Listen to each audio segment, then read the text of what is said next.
नमस्कार बच्चों, किसलर इस पाठ्यपुस्तक में फिर से एक बार आपका स्वागत है।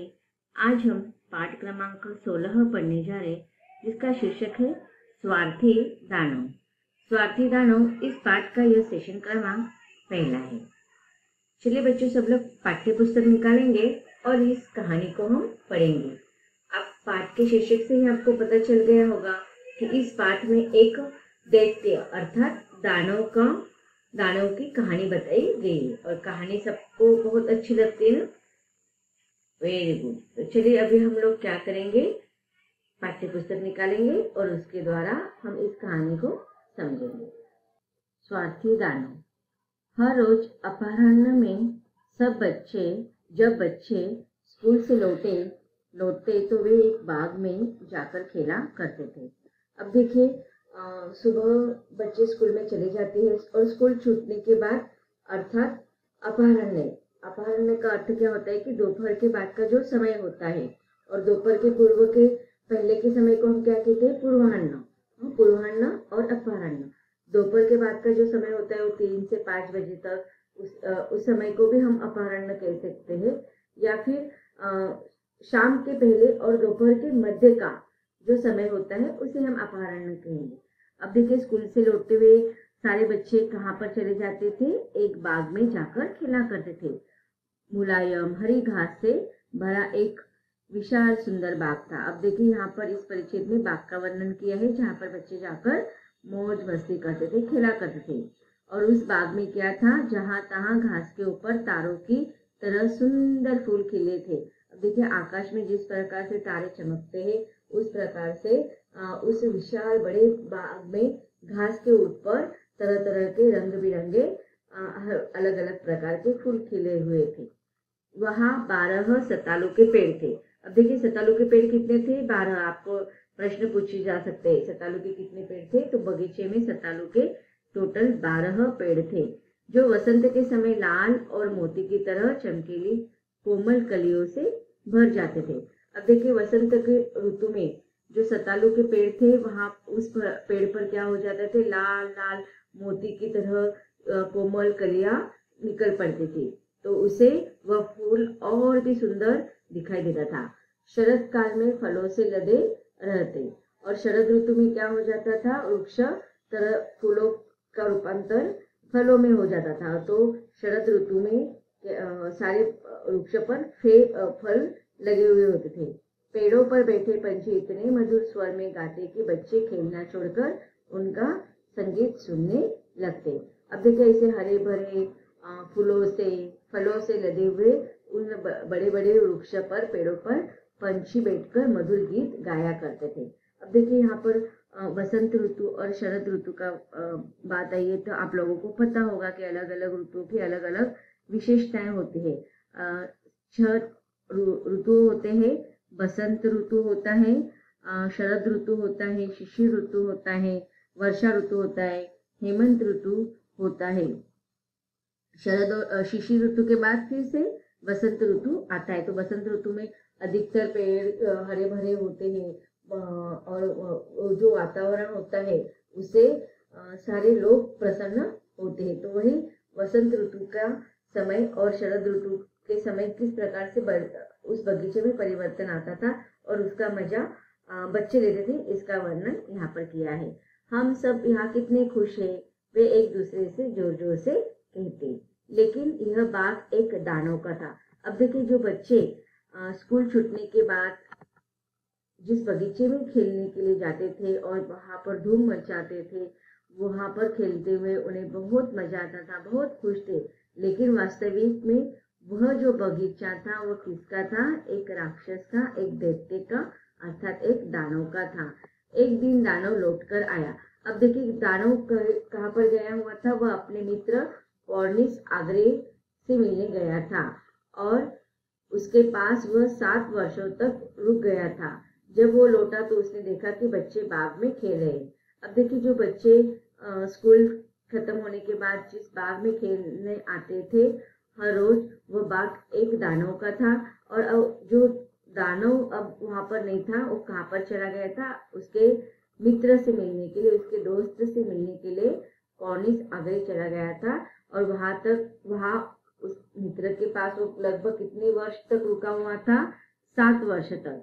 और 7 वर्ष तक बच्चे उस बगीचे में बहुत खेलकर मस्ती करते थे, खुश रहते थे।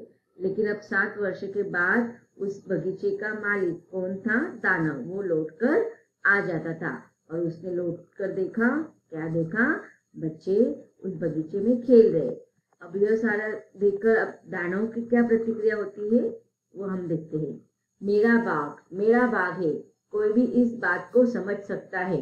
मैं अपने सिवा किसी और को इसमें खेलने नहीं दूंगा, दानव ने कहा। अब देखिए, दानव ने देखा कि उसके बगीचे में सारे बच्चे आकर खेल रहे, मौज मस्ती कर रहे थे। देखकर उसको बहुत गुस्सा आया। उसको क्या कहता है, ये बगीचा किसका है, ये बाग किसका है? मेरा है। और सबको ये बात समझ लेनी चाहिए, क्योंकि इस बगीचे पर केवल और केवल मेरा हक है और मेरे अलावा इस बगीचे में कोई नहीं खेल सकता है। इसलिए उसने क्या किया, उसने बाग के चारों तरफ ऊंची दीवार खड़ी कर दी और एक सूचना पट टांग दिया, अनाधिकार प्रवेश करने वालों को सजा मिलेगी। अब देखिए, उसने क्या बोर्ड पर लिख दिया था, एक सूचना पट।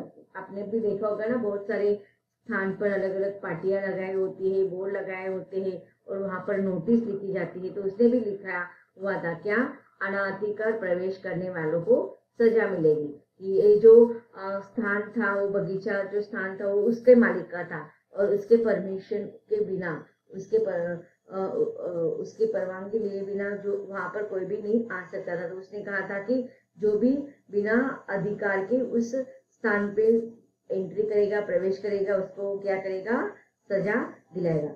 अब देखो, आपने भी बहुत सारे स्थानों पर ऐसे सूचना पट टंगे हुए देखे होंगे। कहाँ पर देखे आपने? बगीचे में। ओके। और रास्ते में जहाँ पर नो पार्किंग होता है या किसी स्थान पर आपने देखा। लेकिन वहां पर इस प्रकार की पाटी लगाई होती है क्या?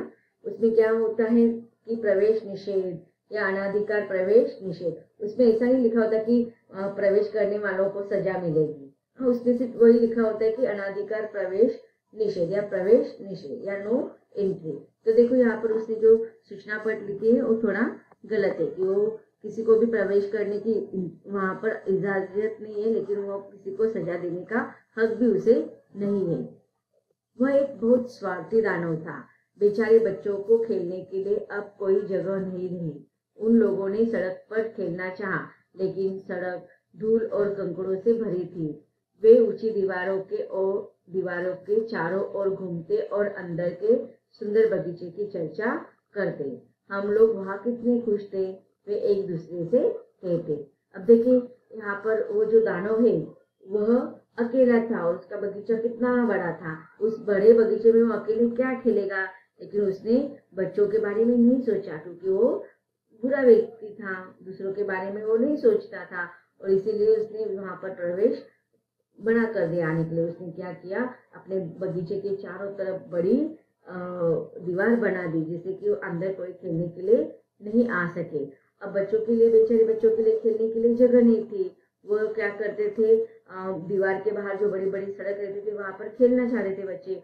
लेकिन दोपहर का समय होता था तो बहुत तेज धूप हुआ करती थी, कंकड़ पत्थर हुआ करते थे। तो इसके कारण वो बच्चे वहां पर, तो बच्चों सड़क और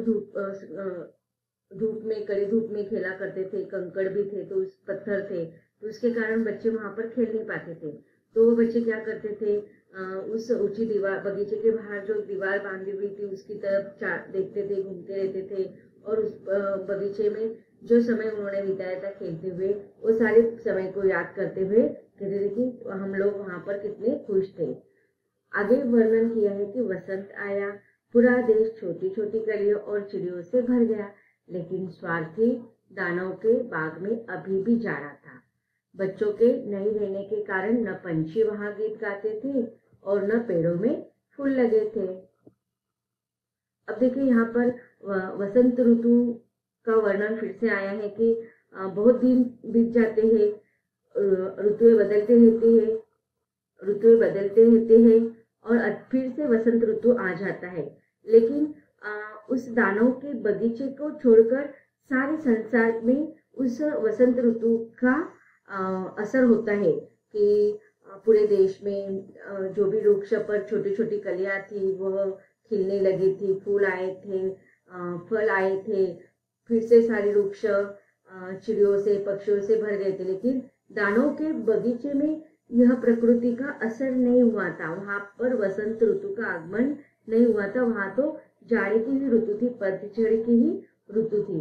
बच्चों तो इसके पीछे का कारण क्या बताया है कि बच्चों के नहीं रहने के कारण न पंछी वहां गीत गाते थे और न पेड़ों के फूल लगे थे। अब देखिए ऋतुओं का असर तो सारी जगह पर सेम होते थे, लेकिन बस दानों के बगीचे में जो पेड़ थे वो वृक्ष हो गए थे, क्योंकि बच्चे अब वहां पर खेलने के लिए नहीं आ रहे थे और बच्चे खेलने के लिए नहीं आ रहे थे। इस कारण वृक्ष पर ना हरी हरी पत्तियां थी, न कलियां थी, न फूल थे, न फल थे, और इसी कारण ना वहां पर पंछी आते थे। अगर पंछी भी आते तो वो गीत नहीं गाते थे और न ही पेड़ों पर फूल लगे हुए थे। तो वहां का जो वातावरण था वह पूरा पतझड़ के समान ही था। सिर्फ वहां पर बर्फ और तुषार ही खुश थे। बर्फ ने अपनी लंबी उजली चादर से घास को ढक दिया और तुषार ने सभी पेड़ों को उजले रंग से भर दिया। तो अब देखिए वहां पर कंटिन्यूसली लगातार बर्फ आता था और उसके कारण वहां पर वृक्ष पर ना फल आते थे ना फूल आते थे। अब देखिए यहाँ पर पिक्चर में भी आपको दिखाई दे रहा है कि एक देखो वृक्ष सारे बर्फ से लदे हुए है। पूरा जो दानों का जो बगीचा है उसमें पूरे बर्फ का ही असर दिखाई दे रहा है। अब देखिए आगे कहा गया है कि तब ओला आया। हर रोज वह 3-4 घंटे महल की छत पर बरसता रहता। उसने सारे कपड़े तोड़ डाले। इस तरह वह बाग में दौड़ लगाता रहता। उसका रंग धूसर था और उसकी सांस बर्फ जैसी थी। तो अब देखिए बच्चे न होने के कारण बगीचे की या बाग की क्या अवस्था हो गई थी कि प्रकृति भी बच्चों से, प्रकृति को भी बच्चों से कितना लगाव होता है, कितना स्नेह होता है, कितना प्यार होता है। लेकिन इस दानों को यह बात नहीं समझ में आ रही थी। लेकिन बच्चों का ना होना, इसका असर बगीचे पर हुआ। बगीचे के हर घास के ऊपर जो छोटे छोटे पौधे थे, वृक्ष थे, पशु पक्षी थे, उन पर सारा असर हो रहा था।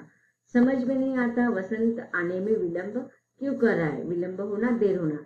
खिड़की के पास बैठा बाहर ठंडे उजले बाग पर नजर दौड़ते हुए स्वार्थी दानों ने कहा, मुझे उम्मीद है कि मौसम बदलेगा।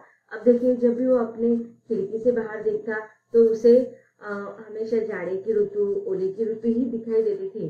बसंत की ऋतु उसे दिखाई नहीं दे रही थी। ना उसके पेड़ तो बर्फ से ही लदे हुए दिखाई देते थे। पेड़ों पर हरियाली नहीं थी, हरे हरे पत्ते नहीं थे, ना कलियां थी, ना फूल थे, ना फल थे, और न ही पक्षी के थे, और न ही पक्षी होने के कारण मधुर गीत भी सुनाई नहीं देते थे। तो इस प्रकार वह भी निराश होने लगा। कौन? स्वार्थी दानव।